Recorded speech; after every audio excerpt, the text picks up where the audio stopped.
So when it comes to a dumbbell single arm row, I see a lot of people doing this slightly incorrectly and you're just not maximizing the effectiveness of the exercise. So I'm just going to show you now how you should be doing this row, okay?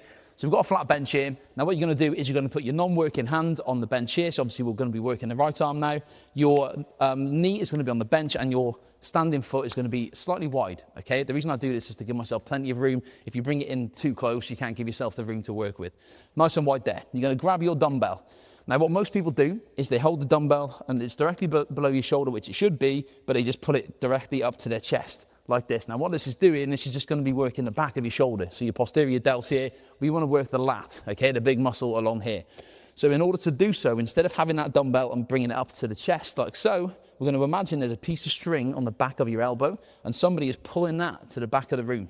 Someone stood behind you, they're pulling that piece of string to the back of the room. Now this is going to activate your lat a hell of a lot more.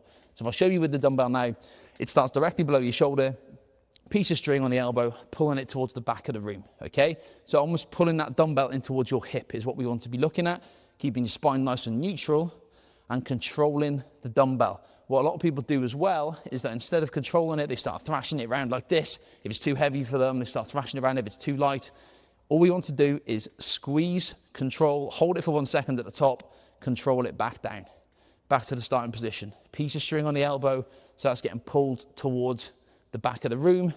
Spine nice and straight, so nice and neutral there. And we've just got a lovely controlled exercise there. So that is how you do a single arm dumbbell row much more effectively to maximize your progress.